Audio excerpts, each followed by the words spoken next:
여러분, 불안이 무엇인지 아십니까? 이 단상에 서기 전 제 마음입니다. 불안이라는 것은 국어사전에 이렇게 정의되고 있습니다. 마음이 편하지 아니하고 조마조마함. 마음이 편하지 아니하고 조마조마한 상태를 가리켜서 불안이라고 합니다.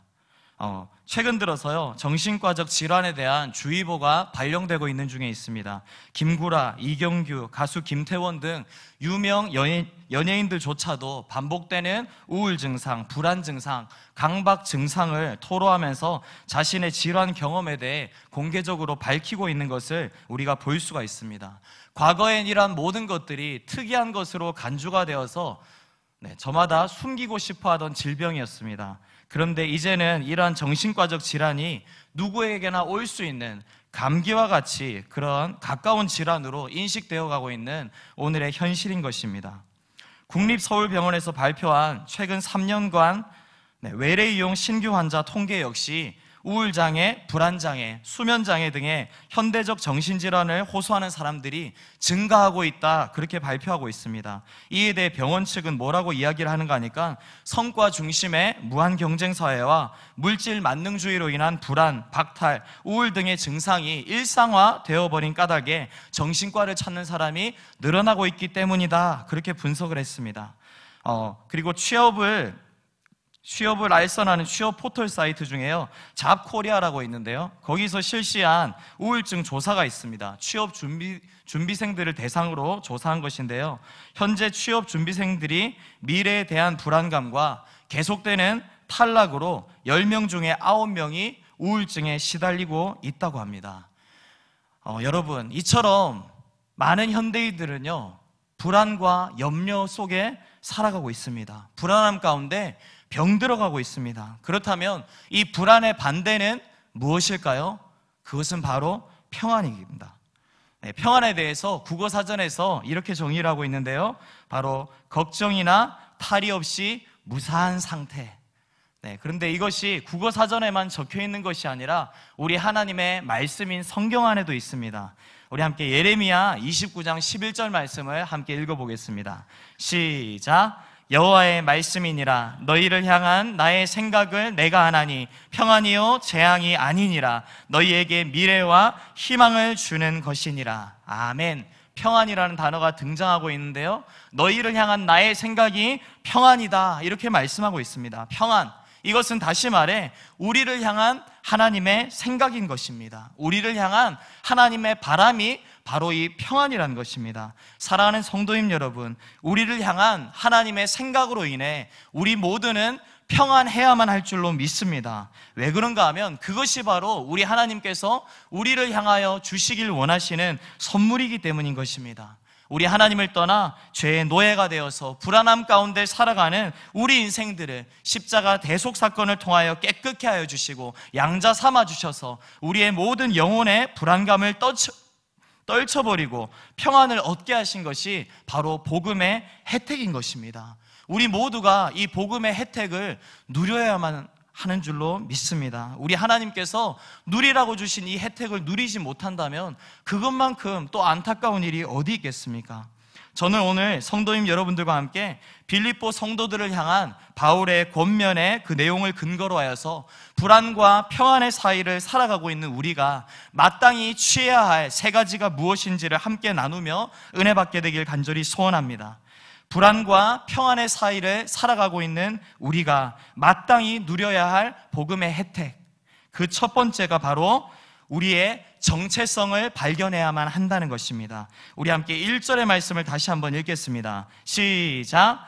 그러므로 나의 사랑하고 사모하는 형제들, 나의 기쁨이요 면류관인 사랑하는 자들아, 이와 같이 주 안에 서라. 아멘.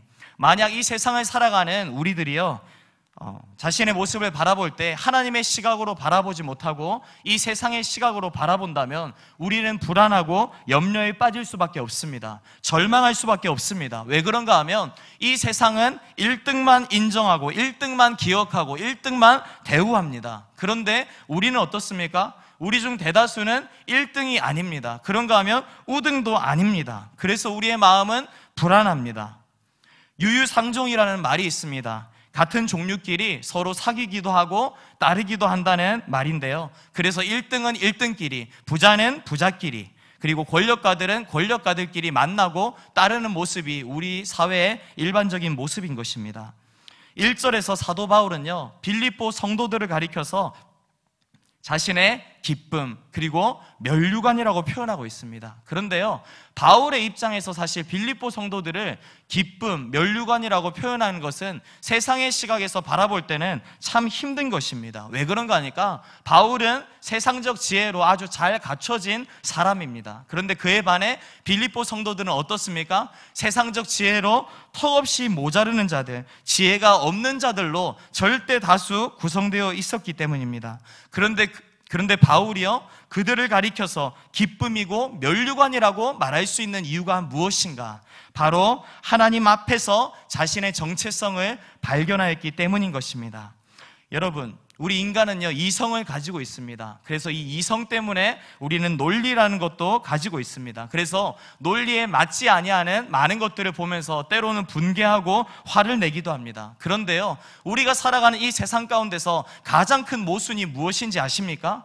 바로 지금 이 자리에 앉아있는 저와 여러분들이 하나님의 백성이라는 것입니다. 그것이 가장 큰 모순이라는 것입니다. 왜 그렇습니까? 하나님은 가장 크고 가장 위대하시고 가장 영광스러우신데 그 하나님의 백성이라 일컬어지는 우리의 처지를 볼 때는 하나님의 백성이라 일컬을 수 없을 만큼 너무나 형편없기 때문인 것입니다. 이 세상에 존재하는 가장 큰 모순, 그것이 바로 저와 여러분들이 하나님의 백성이라는 것, 그것입니다.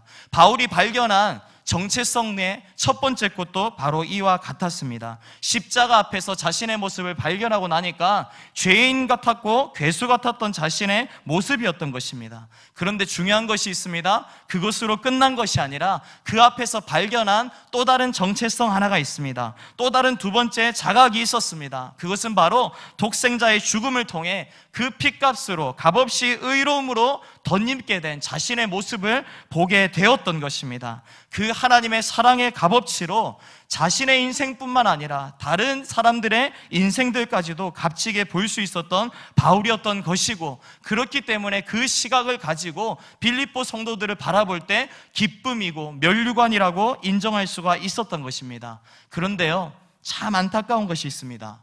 이 세상을 살아가면서 세상의 가치 기준을 가지고 동일하게 그것을 더 우선시하고 살아가고 있는 까닭에 진정한 자신의 가치를, 진정한 타인의 가치를 깨닫지 못하는 때가 참 많다는 것입니다. 그리고 이 안타까운 일들은요, 빌립보 교회 안에서도 일어나고 있었습니다. 우리 함께 2절 말씀을 읽어보겠습니다.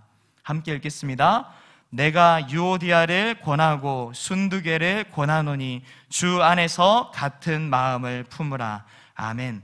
빌립보 교회는요, 놀랍게도 그 안에서 여성들이 아주 중요한 역할을 감당하고 있었습니다. 그런데 이것은 빌립보 교회만의 특징이 아니라 초대교회 당시 대체적인 모습이었습니다. 그리고 오늘날까지 이어지는 교회의 모습이기도 합니다. 열심히 있는 교회 안의 일꾼들은 대체적으로 남성이기보다 여성이 많은 것을 우리가 볼 수 있는 것이죠. 그 이유로 꼽을 만한 것이 있는데요, 존 그레이라고 하는 그 사람이 쓴 화성에서 온 남자, 금성에서 온 여자, 이 책에서 거론되어지고 있는 주제이기도 합니다. 바로 무엇인가 하니까 진리를 대하는 것에 있어서 남자들은 먼저 머리로 받아들인다는 것입니다. 그래서 머리로 이해되는 만큼만 믿고 따른다는 것입니다. 그런데 그에 반해 여자들은 어떠한가? 머리로 받아들일 때도 있지만 머리로 받아들이기보다 가슴으로 받아들인다는 것입니다. 가슴으로. 우리 하나님의 진리는요, 머리로 받아들일 때에는 능력이 없습니다. 가슴으로 받아들일 때에 능력이 있는 줄로 믿습니다. 이 시간 나누어지는 주의 진리가 저와 여러분들의 가슴에 꽂혀버리는 주의 진리 되길 간절히 소원합니다.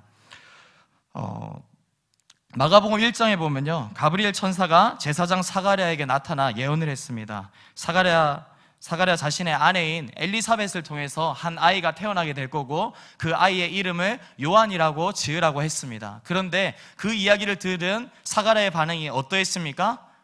아무리 생각해도 이거는 말이 안 되는 거거든요. 나도 나이가 많고 나의 아내도 나이가 많은데 어떻게 그렇게 자녀가 나올 수 있겠느냐, 말이 안 된다, 그런 식의 반응을 보였습니다. 그러자 천사가 요한이 태어날 때까지 너가 말 못하는 벙어리가 되리라, 그렇게 예언을 했고, 실제 요한이 태어날 때까지 벙어리로 살 수밖에 없었던 것이죠. 그런데 가브리엘 천사가 마리아를 찾아가서 한 말이 있습니다. 그 말은 그런데요, 더 말이 안 되는 말이었습니다. 바로 무슨 말입니까? 처녀가 잉태하여 아들을 낳을 것이다. 그죠? 노년의 시기에 자녀를 주겠다, 이 말보다도 처녀가 잉태하여 아들을 낳을 것이다, 얼마나 더 말이 안 됩니까? 그러면 마리아의 반응은 그게 어떻게 말이 됩니까? 이런 반응이 나와야 되는데 뭐라고 반응을 했습니까? 주의 계집종이오니 주의 말씀대로 이루어지이다. 이런 특성 때문에 여성들이 신앙을 더 빨리 갖기가 쉬운 게 아닌가, 그렇게 한번 생각을 해봅니다.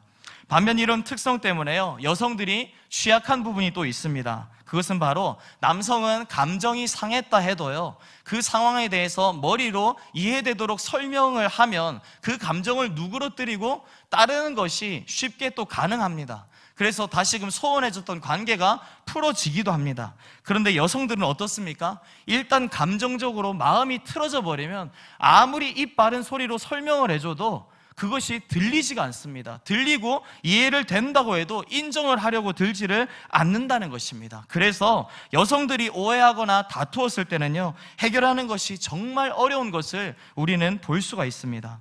앞서 말씀드렸던 것처럼 역사적으로 초대교회 안에는요, 여성들이 많았습니다. 그리고 빌립보 교회 안에도 마찬가지였습니다. 그리고 그들은 각자 다른 상황 하에서 예수님을 영접하게 되었고 하나님의 은혜의 부르심을 따라 그 교회로 모이게 된 자들이었던 것입니다. 복음을 받아들인 초창기에요, 많은 사람들의 가슴이 뜨겁습니다. 그렇게 은혜 충만한 가운데 조용히 초창기의 시간을 보냅니다. 그런데 시간이 지나면서 이 마음에 있던 뜨거움이 사그라들고 나면 어떻게 됩니까? 점점 자신의 성격을 드러내기 시작합니다. 본색을 드러내기 시작하는 것입니다. 그렇게 빌립보 교회 안에서도 많은 사람들이 초창기의 은혜에서 조금 미지근해지고 이제 자기의 성격, 개성들이 드러나고 부딪히는 일들이 발생했던 것입니다. 그리고 성경 본문에 지금 나타난 이 두 여인들도 그러한 과정 가운데서 성격이 부딪히는 일이 있었고 서로의 마음이 어려워지는 시간들이 있었던 것이죠. 바울은 그 여인들을 향하여 2절에서 이렇게 말하고 있습니다. 같은 마음을 품으라. 여러분, 같은 마음이 무엇일까요? 같은 마음이 무엇이겠습니까? 똑같은 마음이죠. 그렇죠? 그런데요, 이 같은 마음이라는 것은 상대방의 마음을 나에게 맞추는 것이 아닙니다. 나의 마음을 상대방에게 맞추고 상대방이 나의 마음에 대하여 맞추고, 그것이 바로 같은 마음을 품는 것입니다. 만약에 자신은 꼼짝도 하지 않으면서 상대방을 향하여 네가 내 마음에 맞춰라, 그렇게 이야기를 한다면 결코 그 사람들의 마음은 합해지지 못할 것입니다. 한 마음을 품지 못할 것입니다. 그런데요, 종이 주인의 마음을 품는다는 것은 조금 개념이 다릅니다. 왜 그렇습니까? 종이 주인과 마음을 합한다, 이 말은 종이 주인의 마음에 맞추는 것입니다. 그렇기 때문에 예수 그리스도의 마음에 합한 성도들이 되기 위하여서 우리의 마음을 예수 그리스도께만 맞추어야 될 줄로 믿습니다. 만약에 예수 그리스도와 한 마음이 된다는 것을 생각하면서 예수님 내 마음에 맞춰 주십시오, 이렇게 생각하는 분들이 있다면 어떤 분들이겠습니까? 조금 아직 개념이 없는 분들이겠죠. 종과 주인의 관계에서는 종이 주인의 마음에 전적으로 맞추는 것이 맞습니다. 그런데 여기서 사도 바울은 두 여인을 향하여 같은 마음을 품으라, 그렇게 권면하고 있다는 것입니다. 다시 말해 서로 상대방의 마음에 잘 맞추어 나가라, 그렇게 하고 있는 것이죠. 그러면 서로 감정이 상하고 마음이 틀어진 상태에서 한 마음을 품기 위해서 내 마음을 맞추기 위한 변화의 움직임을 어떻게 꾀할 수 있는 것일까요? 그 첫 단계는요, 바로 상대방을 이해하려고 노력하는 것입니다.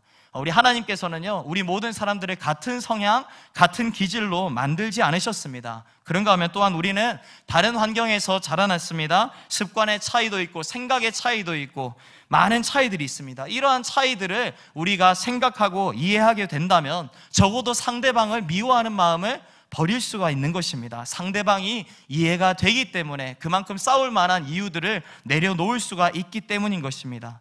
우리 사도 바울은요, 빌립보 교회 안에 자신이 믿을 수 있는 한 자매를 언급하면서 두 여인 사이에 중보자가 되기를 요청하고 있습니다. 우리 함께 3절을 읽겠습니다. 3절입니다. 시작. 또 참으로 나와 멍에를 같이 한 내게 구하노니 복음에 나와 함께 힘쓰던 저 여인들을 돕고 또한 글레멘드와 그 외 나의 동역자들을 도우라. 그 이름들이 생명책에 있느니라. 아멘. 여기서 사도 바울은요, 나와 멍에를 같이 한 자라고 그 두 여인에 대해서 언급하고 있습니다. 보통 멍에를 같이 한다, 이 표현을 쓸 때는요, 부부 사이의 관계를 표현할 때 멍에를 같이 한다, 이런 표현을 쓸 때가 있습니다. 그래서 어떤 학자들은 이 구절을 해석함에 있어서 지금 여기서 언급되는 멍에를 같이 한 자, 이 여인은 아마 바울의 아내일 수도 있다, 이렇게 이야기를 합니다. 그런데 멍에를 같이 한다는 이 표현은요, 부부 사이의 관계를 국한하는 데서 끝나는 것이 아니라 동역자의 관계, 진리 안에서 함께 눈뜨고 서로 믿을 수 있는 그러한 친한 사람의 관계를 의미하기도 한다는 것입니다. 따라서 이 구절을 대하면서 우리는 바울의 아내로서 접근할 것이 아니라 빌립보 교회 안에 있었던 바울이 믿을 수 있는 동역자를 언급한다고 보는 것이 맞는 것입니다. 그리고 바울은 그 자매에게 유오디아와 순두계 사이에서 너가 화해의 중보자가 되어라, 그 책임을 준 것입니다. 사랑하는 성도님 여러분, 이 땅 가운데서 하나님과 사람 사이에 중보자로 오신 예수 그리스도께서 저와 여러분들을 너는 나와 함께 멍에를 같이 하였구나 인정하는 복이 있게 되길 간절히 소원합니다. 복음의 특권을 넉넉하게 누리고 있는 까닭에 언제든 화해의 중보자가 되어라, 우리 하나님이 말씀하여 주셔서 그 자리에 가서 화해의 중보자로 쓰임받을 수 있는 저와 여러분들 되길 간절히 소원합니다. 불안과 평안의 사이를 살아가는 우리가 마땅히 누려야 할 복음의 혜택, 그 두 번째, 우리는 기쁨을 회복해야만 하는 것입니다. 주 안에서 기뻐야만 하는 것입니다. 우리 그리스도인들이요, 하나님과의 바른 관계에 있는지 그렇지 못한지 확인할 수 있는 한 가지가 있습니다. 그것은 바로 내 안에 기쁨이 있느냐 없느냐 하는 것입니다. 우리 4절의 말씀을 함께 읽어보겠습니다. 시작. 주 안에서 항상 기뻐하라. 내가 다시 말하노니 기뻐하라. 아멘. 사도 바울은요, 빌립보 성도들을 향하여 주 안에서 기뻐하라, 기뻐할 것을 명령하고 있습니다. 이 명령은요, 그리스도인들이 정상적인 상태에 있다면 기쁨 안에 있을 수밖에 없다는 그 사실, 그 당연함을 전제로 깔고 하는 명령인 것입니다. 물론 여기서 주 안에서의 기쁨이기 때문에요, 일반적으로 세상 사람들이 말하는 세상적 기쁨과는 다른 기쁨을 말하는 것일 것입니다. 일반적으로 말하는 세상적 기쁨은 어떤 것이 있겠습니까? 예를 들어서 자녀가 좋은 성적을 받아 대학을 갔다든지 상을 받았다든지, 혹은 직장에서 승진을 하게 됐다든지, 그렇죠. 그렇게 세상적으로 잘 되는 어떠한 복을 받는 것도 좋은 것일 것입니다. 하지만 그리스도인들에게는 이러한 세상적 기쁨만이 아니라 이 세상적 기쁨을 초월하는 기쁨이 있는 것입니다. 그것이 무엇입니까? 바로 하나님과 우리 사이의 관계가 바르게 되어 있을 때 오는 기쁨인 것입니다. 이사야 43장 21절에 보면 이런 말씀이 있습니다. 이 백성은 내가 나를 위하여 지었나니 나의 찬송을 부르게 하려 함이니라. 아멘. 여러분, 찬송이 언제 나오는 것입니까? 기쁠 때 나오는 것입니다. 여호와 하나님을 기뻐하며 그분을 영원토록 찬양하는 것, 그것이 바로 우리가 지음받은 존재의 목적인 것입니다. 저와 여러분들은 주 안에서 기뻐하되 영원토록 기뻐해야만 될 줄로 믿습니다. 그런데요, 우리가 기쁨을 잃어버릴 때가 있습니다. 기쁨을 잃어버리게 되는 가장 흔한 이유가 있는데요, 그것은 바로 말씀에 불순종하거나 죄를 짓는 경우입니다. 우리 안에 죄가 거하면요, 우리는 결코 기쁠 수가 없습니다. 왜 그런가 하면 그 죄가 우리 안에 있는 영혼을 자꾸만 갉아 먹어버리기 때문인 것입니다. 우리의 영혼을 하나님으로부터 두렵고 고통스럽게 만들기 때문인 것입니다. 왜 그런가 하면 죄에 대한 우리 하나님의 속성은 심판이기 때문인 것입니다. 그런가 하면 다른 사람의 잘못으로 인해 기쁨이 사라지게 되는 경우도 있습니다. 다른 사람이 쏟아내는 화가 우리 스스로에게 독이 되어서 내 마음을 아프게 만드는 경우가 있다는 것이죠. 그렇게 될 경우에 나를 향하여 화를 쏟아낸 그 사람을 향하여 우리는 쉽게 복수심이라는 걸 품을 수가 있습니다. 그런데요, 그러한 마음을 우리가 잘 제어해야만 합니다. 그 마음 그대로를 하나님께 가지고 나아가 고장난 내 마음을 치료받아야만 될 줄로 믿습니다. 그러할 때에 우리 안에 기쁨이 회복되는 것이죠. 그렇게 주 안에서 기쁨이 회복되게 될 때 우리 안에 자리하는 것이 있는데요, 우리 함께 5절을 읽어보겠습니다. 5절입니다. 시작. 너희 관용을 모든 사람에게 알게 하라. 주께서 가까우시니라. 아멘. 여기에 지금 관용이라는 단어가 나오고 있는데요, 이 관용이라는 것은 다른 사람의 허물을 너그러이 받아주는 마음인 것입니다. 다른 사람의 부족한 것들을 용납하기 시작할 그때예요, 우리의 믿음이 더 커지고 있다는 증상임을 믿으시는 저와 여러분들 되길 간절히 소원합니다. 왜 그런가 하면 1만 달란트를 탕감받은 자가 100데나리온 빚진 자의 빚에 대해서 탕감해 주기 위해서는 자기가 받은 은혜가 얼마나 큰 것인지를 깨달을 때에만 가능한 것이기 때문인 것입니다. 따라서 이 세상 가운데서 옹졸한 우리의 마음을 벗어버리고 나를 향하여 힘들게 하는 사람을 향하여 불쌍히 여기는 마음으로 관용한다. 그것이 어떻게 가능하겠습니까? 나를 끌어안아 주시고 나에게 은혜 베푸신 하나님의 사랑을 충분하게 받고 있기 때문인 것입니다. 그 사람만이 바로 많은 사람들을 끌어안고 용서할 수가 있는 것이죠. 이 구절의 끝에서요, 이렇게 말씀하고 있습니다. 주께서 가까우시니라. 사랑하는 성도님 여러분, 우리 주님께서 오실 날이 가까웠습니다. 사소한 감정의 문제로 교회 안에서 다투며 시간 낭비하는 모습이 우리 동광교회 안에 절대 없어야 될 줄로 믿습니다. 우리는 하나님 앞에서 시간이 많은 공동체가 아닙니다. 주의 재림을 준비하면서 주님 다시 오실 그 길을 빨리 바쁘게 닦아 나가도록 부단히 힘써야 되는 공동체인 것입니다. 어차피 최종적인 판단은 우리 주님께서 하실 것이기 때문에 우리가 판단은 하지 않는 것이 좋겠습니다. 사랑하는 성도님 여러분, 불안과 평안의 사이에서 주 안의 기쁨을 날마다 회복하는 복이 우리 모두에게 주어지길 간절히 소원합니다. 그래서 그 기쁨으로, 그 넉넉한 마음으로 다른 이들을 관용할 때 하나님의 나라가 우리 가운데 친히 이루게 될 줄로 믿습니다. 불안과 평안의 사이를 살아가는 우리가 마땅히 누려야 할 복음의 혜택, 그 세 번째, 우리는 염려를 맡기고 기도해야만 한다는 것입니다. 우리가 살아가면서 우리 삶에 닥치는 크고 작은 많은 문제들로 인해서 염려할 때가 있습니다. 그렇다면 우리는 왜 염려하는 것일까요? 왜냐하면 자신의 힘으로 감당할 수 없다고 느끼기 때문인 것입니다. 만약에 닥친 어려움을 내 스스로 해결할 수 있다면 그 앞에서 염려할 이유가 없는 것이겠죠. 그런데 그 문제로 인해서, 내가 감당할 수 없는 그 문제로 인해서 내 처지가 비참해지진 않을까? 혹시 내가 지금 쥐고 있는 세상적 복을 내가 쏟아버리진 않을까? 그런가 하면 내가 죽게 되진 않을까? 이런저런 생각들로 염려하게 된다는 것입니다. 그렇다면 우리는 그 염려에 대해 어떻게 대처해야 될까요? 우리 다시 한번 6절을 읽어보겠습니다. 시작. 아무것도 염려하지 말고 다만 모든 일에 기도와 간구로 너희 구할 것을 감사함으로 하나님께 아뢰라. 아멘. 크고 작은 시험들이 오는 이유가 무엇이냐에 대해서 우리가 100이면 100 정확하게 답할 수는 없습니다. 왜 그런가 하면 우리의 시각으로 볼 때 이해할 수 없고 설명할 수 없는 많은 시험과 어려움들도 실질적으로 존재하고 있기 때문인 것입니다. 다만 그러한 크고 작은 시험들 앞에서 우리가 견지해야 될 한 가지 시각이 있습니다. 한 가지 기억해야 될 것이 있습니다. 그것은 바로 내 인생의 주인이 내가 아니라 하나님이시란 사실인 것입니다. 여러분, 만약 내 인생의 주인이 나라면요, 내가 모든 것을 책임져야 됩니다. 그런데 내 인생의 주인이 내가 아니라면요, 내가 책임질 필요 없습니다. 나는 뭐만 하면 됩니까? 종으로서 주인에게 보고만 하면 되는 줄로 믿습니다. 저는 요즘 우리 딸 세롬이의 보고를 가끔 받을 때가 있습니다. 이 보고는 근데 아무나 알 수 있는 보고가 아닙니다. 저와 저희 아내만이 정확하게 해석할 수가 있습니다. 그 이유는 옹알이로 하는 보고이고, 그리고 쓰는 단어가 이거 하나이기 때문입니다. 뭔가 보지 못했던 처음 보는 것이 눈에 들어오면 저를 쳐다보며 손으로 그것을 가리키며 이럽니다.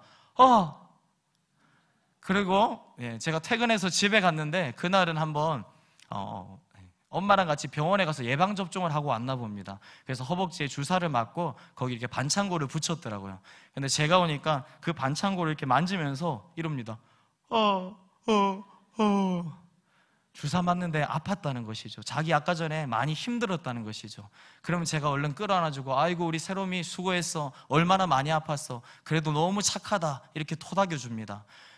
그죠? 아라는 한 단어의 고저장단으로 얼마나 많은 표현이 가능한지 모릅니다. 그런데 이것은 아무나 해석하고 알아들을 수 없습니다. 제가 알아들을 수 있는 이유는 새롬이의 아빠이기 때문인 것입니다. 사랑하는 성도님 여러분, 우리의 진정한 아버지 되시는 하나님께도 이와 마찬가지일 줄로 믿습니다. 우리의 표현 능력이 부족하여서 속 시원히 다 표현하지 못하고 아뢰지 못한다 하여도 있는 마음 그대로 가지고 나가 쏟아낼 때 다른 사람들은 알아듣지 못하지만 우리 하나님은 알아들어 주실 줄로 믿습니다. 우리 하나님은 하나도 놓치지 않고 들으시는 하나님이신 것입니다. 하나님은 다른 피조물들과 다르게 우리 사람을 참 많이 사랑해 주셔서 우리에게 주인 행세를 할 수 있도록 하신 것만 같습니다. 다시 말해서 우리가 자유의지를 가진 존재라는 것입니다. 그런데 그렇게 살다가도 어려움이 닥쳤을 때 하나님께서 우리에게 물으시는 것이 있습니다. 주인이 누구냐 물으시는 것입니다. 그때 우리가 무엇이라고 대답해야만 하겠습니까? 무엇이라고 인정해야만 하겠습니까? 바로 기도와 간구로 당신이 나의 주인이십니다, 그렇게 우리 하나님을 주인으로 인정해야만 할 줄로 믿습니다. 구할 것을 감사함으로 아뢰는 것입니다. 왜 감사함으로 아뢰 수가 있습니까? 좋은 것으로 내게 허락하실 하나님이라는 확신이 있기 때문인 것입니다. 그렇기 때문에 우리는 감사함으로 아뢰 수 있는 것입니다. 우리가 감사함으로 아뢰 때 우리 하나님 주시는 것이 있습니다. 우리 함께 7절의 말씀을 읽어보겠습니다. 시작. 그리하면 모든 지각에 뛰어난 하나님의 평강이 그리스도 예수 안에서 너희 마음과 생각을 지키시리라. 아멘. 모든 지각에 뛰어난 하나님의 평강이 우리의 마음과 생각을 지키신다 말씀하십니다. 여기서 말하는 모든 지각은요, 모든 가능성과 지혜를 말하는 것입니다. 여러분, 가능성이라는 것은요, 한 사람의 경험 안에서 추측되어지는 것입니다. 한 사람이 이미 겪어본 과거의 경험을 토대로 동일한 상황 가운데 들어갔을 때 이러한 가능성, 저러한 가능성들을 제기할 수가 있는 것이죠. 그런데요, 우리가 가진 가능성을 추측하는 것에는 한계가 있습니다. 왜 그런가 하면 우리가 경험해보지 못한 많은 날들이 아직도 너무나 많기 때문입니다. 그런데 우리 하나님의 가능성은 어떠합니까? 우리의 추측, 그 가능성을 뛰어넘는 가능성인 줄로 믿습니다. 어린아이는요, 집안에서 자기가 먹는 과자 봉지에 과자가 없어지면 큰일이 난 줄 압니다. 염려합니다. 그리고 때에 따라서는 불안해할 수도 있겠죠. 그런데 그것에 대해서 아빠에게 알리면 어떠한 일이 일어나게 됩니까? 그 아빠가 생각지도 못한 가능성으로 그 문제를 해결해 주는 것입니다. 얼른 지하 주차장 내려가서 트렁크에서 그 과자를 꺼내 오실 수도 있고요, 슈퍼 가서 사다 주실 수도 있고, 그런가 하면 집에 있는 재료로 만들어 주실 수도 있는 것입니다. 이처럼 이 아이는 자기가 생각지도 못한 그 해결책에 그 가능성을 아버지로부터 경험하게 되면 그 아버지를 전적으로 신뢰하게 되고 마는 것이죠. 그 아버지께 아뢰면 해결책이 나온다는 걸 알기에 안정감이, 평안함이 그 안에 자리하고 마는 것입니다. 말씀을 맺겠습니다. 사랑하는 성도님 여러분, 이 세상을 살아가는 모든 사람들은 불안합니다. 아주 많이 불안하거나 조금 덜 불안하거나 할 뿐이지 불안을 벗어날 수가 없습니다. 그 스스로는 절대 평안을 누릴 수가 없는 것입니다. 그러나 우리에게 평안의 소망이 있습니다. 그것은 바로 우리를 향해 평안의 생각을 갖고 계시는 하나님이신 줄로 믿습니다. 오늘 불안과 평안의 사이에서 우리의 모습이 어떠해야겠습니까?